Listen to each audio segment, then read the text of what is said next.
നമ്മൾ ഏറ്റവും കൂടുതൽ വൃത്തിയോടുകൂടി സൂക്ഷിക്കേണ്ട ഏറ്റവും പ്രധാനപ്പെട്ട നമ്മുടെ വീടിൻ്റെ ഭാഗമാണ്.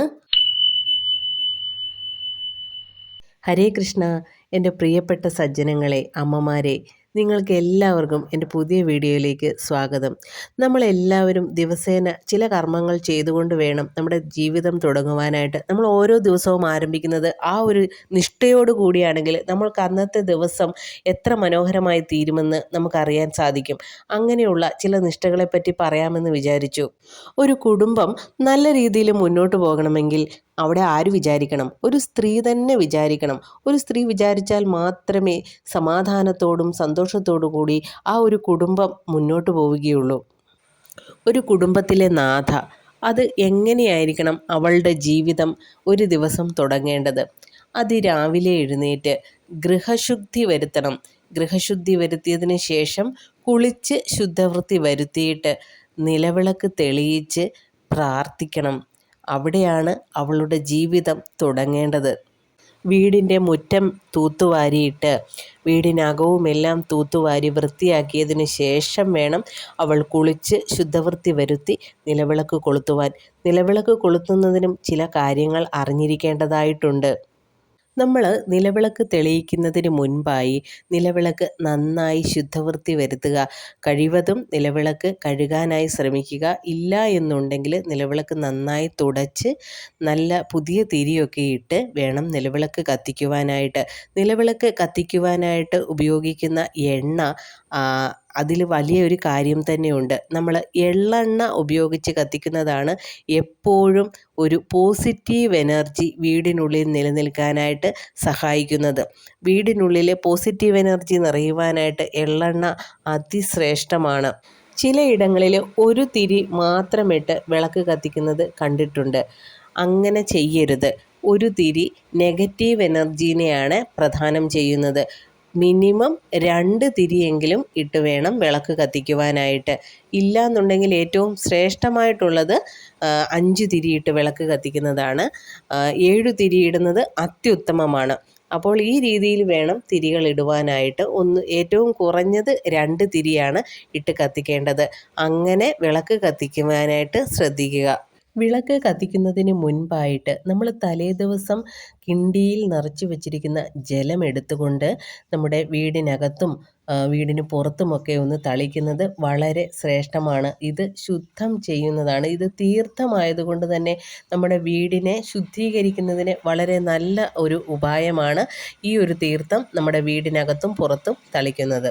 ഇങ്ങനെ വെള്ളം എല്ലായിടത്തും തളിച്ച ശേഷം നമ്മൾ പുതിയ ജലം കിണ്ടിയിൽ ശേഖരിക്കുക. അതിനുശേഷം അതിലേക്ക് ഒരു തുളസിയില നുള്ളിയിടുക.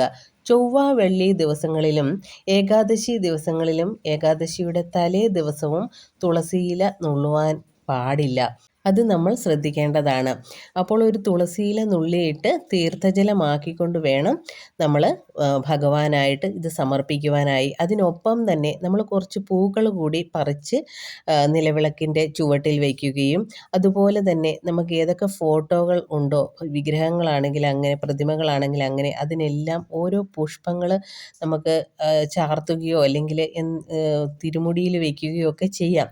അത് വളരെ നല്ലതാണ്. നമ്മൾ ഭഗവാനൊരു പൂ സമർപ്പിക്കുന്നതിന് തുല്യമാകും.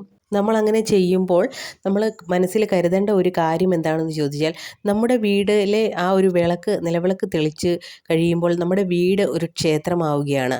അപ്പോൾ നമ്മുടെ ആ ഒരു ക്ഷേത്രത്തിൽ നമുക്ക് സ്വയം പൂജിക്കാനുള്ള ഒരവസരമാണ് നമുക്ക് കിട്ടുന്നത്.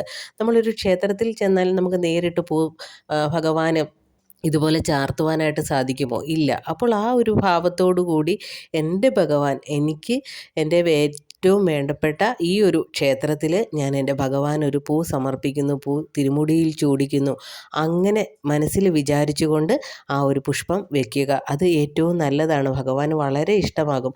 ഇതിന് ശേഷം നമ്മൾ ധൂപം ഭഗവാന് കൊടുക്കേണ്ടതായിട്ടുണ്ട്. അതിനായിട്ട് ഒരു സാമ്പ്രാണി കത്തിച്ച് വെക്കുകയോ അല്ലെങ്കിൽ ഇന്നത്തെ കാലത്ത് സാമ്പ്രാണിക്ക് പകരമായിട്ട് അഷ്ടഗന്ധം പുകയ്ക്കാനൊക്കെ ആയിട്ട് നമുക്ക് സാധിക്കും. അതൊക്കെ ഭഗവാന് ധൂപമായിട്ട് സമർപ്പിക്കുക. അങ്ങനെ ഭഗവാന് നല്ല ഗന്ധമൊക്കെ കൊടുക്കുക. അങ്ങനെ നമ്മൾ വളരെ കാര്യമായിട്ട് വേണം ഭഗവാനെ നമ്മുടെ വീട്ടിൽ നിലവിളക്ക് കൊളുത്തുമ്പോൾ നമ്മൾ ഭഗവാന് അർച്ചന ചെയ്യുവാനായിട്ട്. ആ ധൂപം ഉപയോഗിച്ച് ഭഗവാനെ ഒന്ന് ഒഴിഞ്ഞിടുന്നതൊക്കെ വളരെ നല്ലതാണ്. നമ്മൾ ഭഗവാനെ വളരെ കാര്യമായിട്ട് തന്നെ നമ്മൾ പൂജ ചെയ്യുന്ന രീതിയിൽ മനസ്സിൽ സങ്കല്പിച്ചുകൊണ്ട് നമ്മളത് ചെയ്യുക.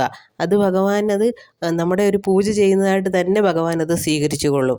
ഇത്രയുമൊക്കെ ചെയ്തതിന് ശേഷം നാമജപം ചെയ്യുക. നാമജപം നടത്തുന്നത് അത്യുത്തമമായ കാര്യമാണ്. നമ്മുടെ ഈ ഒരു കലിയുഗത്തിൽ നാമജപത്തോളം വലിയ ഒരു കാര്യം തന്നെ ഇല്ല. അത്രയ്ക്ക് ശ്രേഷ്ഠമാണ് നാമജപം ചെയ്യുന്നത്.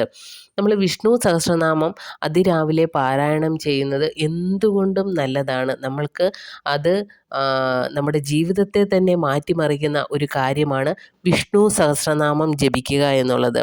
വൈകുന്നേരം ലളിതാ സഹസ്രനാമം ജപിക്കുക, രാവിലെ വിഷ്ണു സഹസ്രനാമം ജപിക്കുക. നിങ്ങളുടെ ജീവിതത്തിലുണ്ടാകുന്ന മാറ്റം അത് പറഞ്ഞറിയിക്കാനാവാത്ത ഒരു മാറ്റമാണ്. അപ്പോൾ നിങ്ങൾ ഇതൊക്കെ ഒന്ന് ചെയ്തതിന് ശേഷം നിങ്ങളുടെ ഒരു ജീവിതം ഒരു ദിവസം ആരംഭിക്കുകയാണ് എന്നുണ്ടെങ്കിൽ നിങ്ങളുടെ ജീവിതത്തിൽ വരുന്ന മാറ്റങ്ങൾ നിങ്ങൾക്ക് തന്നെ മനസ്സിലാക്കാൻ സാധിക്കുന്നതാണ്. ഈ നാമജപമൊക്കെ ചെയ്തതിന് ശേഷം നമ്മൾ എങ്ങോട്ടാണ് സ്ത്രീകൾ പോകുന്നത്? നേരെ നമ്മുടെ സാമ്രാജ്യമായ അടുക്കളയിലേക്കാണ് പോകുന്നത് അല്ലേ? അപ്പോൾ അവിടെ ചെല്ലുമ്പോഴും നമുക്ക് നമ്മുടെ ഈ ഒരു പോസിറ്റീവ് എനർജി നമ്മളിലുണ്ട്. പക്ഷേ അവിടെ നമ്മൾ നിൽക്കുമ്പോൾ നമ്മൾ ജോലിയൊക്കെ ചെയ്ത് കഴിയുമ്പോൾ നമുക്കൊരു ക്ഷീണം അനുഭവപ്പെടാൻ സാധ്യതയുണ്ട് അല്ലേ? അപ്പോൾ അതിന് പരിഹാരമായിട്ട് ചെയ്യാവുന്ന ഒരു കാര്യമാണ് അടുക്കളയിലും ചെറിയ ചെറിയ പൊടിക്കൈകൾ ചെയ്യുന്നത്. അടുക്കളയിൽ എന്ത് ചെയ്യണം? എന്തെങ്കിലും തരത്തിലുള്ള സുഗന്ധവസ്തുക്കൾ പുകയ്ക്കുവാനൊക്കെ വെക്കുകയാണെങ്കിൽ നമുക്കൊരു പോസിറ്റീവ് എനർജി അതിൽ നിന്നും ലഭിക്കുന്നതാണ്. ഇപ്പോൾ സാധാരണയായി പുതിയതായി ഉണ്ടാക്കുന്ന വീടുകളിലൊക്കെ ഈ വിറകടുപ്പുകൾ കാണാറില്ല അല്ലേ? എങ്കിലും ചിലർ നിർബന്ധം പിടിക്കാറുണ്ട് വിറകടുപ്പുകൾ വേണമെന്ന് പറഞ്ഞിട്ട്. അപ്പോൾ വിറകടുപ്പുകൾ കത്തിക്കുന്നവർ അടുപ്പ് നന്നായി കത്തിയതിന് ശേഷം അതിനകത്തേക്ക് ഒരു ചെറിയ കഷ്ണം തേങ്ങാപ്പൂളും ഒരു ശകലം ശർക്കരയും നെയ്യുണ്ടെങ്കിൽ അതും കൂടി ചേർത്ത് അതിലേക്കൊരു തുള്ളി കുറച്ച് നമ്മൾ ഇട്ട് കൊടുക്കുകയാണ് എന്നുണ്ടെങ്കിൽ നമുക്ക് ഒരു എന്താ പറയുന്നത് ഗണപതി ഹോമം നമ്മുടെ അതിൽ ചെയ്യുന്നതിന് തുല്യമായിട്ടാണ് അത് കാണുന്നത്. അപ്പോൾ എന്താ നമ്മുടെ വീടിനകം ശരിക്കും പോസിറ്റീവ് എനർജി കൊണ്ട് നിറയുകയാണ്. എന്തെങ്കിലും തരത്തിലുള്ള നെഗറ്റീവ് എനർജി വീട്ടിലുണ്ട് എന്നുണ്ടെങ്കിൽ അതെല്ലാം മാറ്റി തരുന്നതാണ്. അപ്പോൾ ഒരു 7 ദിവസം ആകുമ്പോൾ തന്നെ നമുക്കതിൻ്റെ മാറ്റങ്ങൾ അറിയാൻ സാധിക്കും. നമ്മുടെ അടുക്കളയിൽ എന്തുകൊണ്ടും ഒരു പോസിറ്റീവ് എനർജിയാണ്. നമുക്ക് അടുക്കളയിലൊക്കെ കയറി കുറേ ആയി കഴിയുമ്പോൾ നമുക്ക് ക്ഷീണം അനുഭവപ്പെടില്ലേ? അതൊക്കെ നമുക്ക് മാറിത്തരും ഈ ഒരു കാര്യമൊക്കെ നമ്മൾ തുടർച്ചയായി ചെയ്യുകയാണെന്നുണ്ടെങ്കിൽ.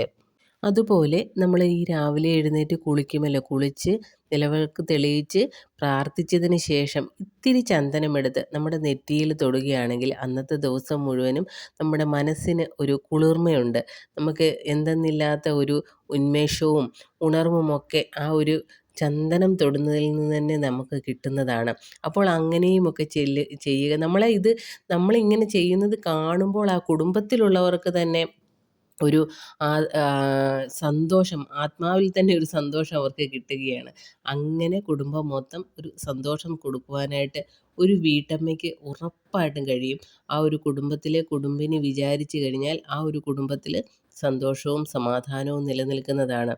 എന്നും രാവിലെ ഇതുപോലെ എഴുന്നേറ്റ് വീടും പരിസരവും എല്ലാം ശുദ്ധവൃത്തി വരുത്തി കുളിച്ച് നിലവിളക്ക് തെളിയിച്ച് നാമജപം ചെയ്യുകയാണെന്നുണ്ടെങ്കിൽ നിങ്ങൾക്ക് അനുഭവപ്പെടുന്ന ഒരു പോസിറ്റീവ് എനർജി എന്ന് പറയുന്നത് നിങ്ങൾക്ക് മാനസികപരമായി കരുത്തും നൽകാനായിട്ട് വളരെയധികം നല്ലതാണ്. നമ്മുടെ മനസ്സിന് എന്തെന്നില്ലാത്ത ഒരു കരുത്ത് ഇതിലൂടെ ലഭിക്കുന്നതാണ്. എന്തിനും ഏതിനും ധൈര്യത്തോടെ മുന്നോട്ട് പോകുവാനും എന്ത് പ്രതിസന്ധികളെ അതിജീവിക്കുവാനുമൊക്കെ ഈ ഒരു പ്രവൃത്തി മൂലം നമുക്ക് ലഭിക്കുന്നതാണ്. നമ്മുടെ വീട്ടിൽ നമ്മൾ ഏറ്റവും ശുദ്ധവൃത്തിയായി കൊണ്ടുപോകേണ്ട മറ്റൊരു പ്രധാനപ്പെട്ട സ്ഥലമാണ്, ഒരു മുറിയാണ് അടുക്കള എന്ന് പറയുന്നത്. അവിടെയാണ് നമ്മൾ ഏറ്റവും ശുചിത്വം പാലിക്കേണ്ടത്. എച്ചിൽ പാത്രങ്ങൾ ഒരിക്കലും കഴുകാതെ മാറ്റിയിടരുത്. അത് അപ്പോൾ തന്നെ കഴുകി വെക്കുന്നത് നമ്മുടെ ആരോഗ്യത്തിന് നല്ലതാണ്. അത് ഒരാൾ കഴിച്ച പാത്രം അവനവൻ തന്നെ കഴുകണമെന്ന് പറയുന്നതിന് പിന്നിലെ ശാസ്ത്രവും ഇതുതന്നെയാണ്. കഴുകാതെ മാറ്റിയിടും തോറും അതിനുള്ളിലെ ബാക്ടീരിയ പെരുകിക്കൊണ്ടിരിക്കും. അപ്പോൾ അവനവൻ തന്നെ അത് കഴുകി വെക്കുകയാണെങ്കിൽ അത് അപ്പോൾ തന്നെ നീറ്റാവുകയാണ്. വേറൊരാൾ കഴുകാൻ വരുമ്പോഴാണ് താമസമുണ്ടാകുന്നതും ബാക്ടീരിയ വളരുന്നതും നമുക്ക് രോഗം വരുന്നതുമൊക്കെ. ആരോഗ്യം മോശപ്പെടുകയാണ് ചെയ്യുന്നത്. പറയുന്നത്. അതുകൊണ്ടാണ് അടുക്കള ശുചിത്വത്തോടുകൂടി കൊണ്ടുപോകണമെന്ന് പറയുന്നത്. അടുക്കളയിൽ ശുചിത്വം ഉണ്ടായാൽ തന്നെ പകുതി അസുഖങ്ങൾ നമ്മുടെ വീട്ടിൽ മാറ്റമുണ്ടായിരിക്കും. അതുകൊണ്ട് അടുക്കളയൊക്കെ എപ്പോഴും നല്ല നീറ്റായിട്ട് ഇടുവാനായിട്ട് ശ്രദ്ധിക്കുക. അതുപോലെ നമ്മൾ രാവിലെ എഴുന്നേറ്റ് ഇതുപോലെ നിലവിളക്കൊക്കെ തെളിയിച്ച് പ്രാർത്ഥിച്ചതിന് ശേഷം നമ്മുടെ അടുക്കളയിലേക്ക് കയറുമ്പോൾ നമ്മൾ ആ അടുക്കള കാണുമ്പോൾ തന്നെ നമ്മുടെ മനസ്സ് നിറയുന്നതാണ്. നമുക്ക് പുതിയതായിട്ട് പിന്നെയും ജോലി ചെയ്യാനായിട്ടുള്ള ഒരു മനസ്സിനൊരു സന്തോഷം തോന്നും. അതേസമയം ഈ എച്ചിൽ പാത്രങ്ങളൊക്കെ കൂടിയിട്ടിരിക്കുന്നത് കണ്ടു കഴിഞ്ഞാൽ നമുക്ക് ഒരു മടുപ്പ് ഉളവാകുന്നതാണല്ലേ. അതേസമയം നല്ല നീറ്റായിട്ട് ഇട്ടിരിക്കുന്നതാണെങ്കിൽ നമുക്കൊരു പോസിറ്റീവ് എനർജി, നമുക്ക് ഒരു ഉന്മേഷം തോന്നുകയാണ് നമ്മുടെ ജോലിയൊക്കെ തുടങ്ങുവാനായിട്ട്. അതുപോലെ നമ്മളെല്ലാവരും ശ്രദ്ധിക്കേണ്ട കാര്യം, അടുക്കളയിൽ ശുചിത്വമുണ്ടെങ്കിൽ മാത്രമേ നമ്മുടെ കുടുംബത്തിൽ ആരോഗ്യം നിലനിൽക്കുകയുള്ളൂ. നമ്മുടെ കുടുംബാംഗങ്ങളുടെ ഓരോരുത്തരുടെയും ആരോഗ്യം നമുക്ക് എപ്പോഴും വിലപ്പെട്ടതാണെന്ന് മാത്രം കരുതുക. എൻ്റെ സജ്ജനങ്ങളെ, വിറകടുപ്പൊക്കെ കത്തിക്കുന്നവരാണെന്നുണ്ടെങ്കിൽ സന്ധ്യയാകുന്നതിന് മുൻപായിട്ട് വിറകടുപ്പിലെ ചാരം വാരിക്കൊണ്ടുവന്ന് നമ്മൾ എവിടെയെങ്കിലും സ്റ്റോർ ചെയ്യുകയോ അല്ലെങ്കിൽ കളയുന്നവരാണെങ്കിൽ അങ്ങനെ കളയുകയോ ഒക്കെ ചെയ്യുക. അത് നല്ല വൃത്തിയോടുകൂടി അടുപ്പ് എപ്പോഴും ഇടാനായിട്ട് ശ്രദ്ധിക്കുക. അടുപ്പിൻ്റെ പരിസരവുമൊക്കെ നന്നായിട്ട് തൂത്ത് തുടച്ച് എപ്പോഴും വൃത്തിയാക്കി ഇടാനായിട്ട് ശ്രമിക്കുക. കാരണം അടുപ്പ് എന്ന് പറയുന്നത് മഹാലക്ഷ്മിയെയാണ് പ്രതീകമായിട്ട് കാണുന്നത്. അതുകൊണ്ട് മഹാലക്ഷ്മി ഇരിക്കുന്ന ആ ഒരു സ്ഥലം എപ്പോഴും ശുദ്ധവൃത്തിയോടുകൂടി ഇടേണ്ടത് നമ്മൾ സ്ത്രീകളുടെ കടമയാണ്.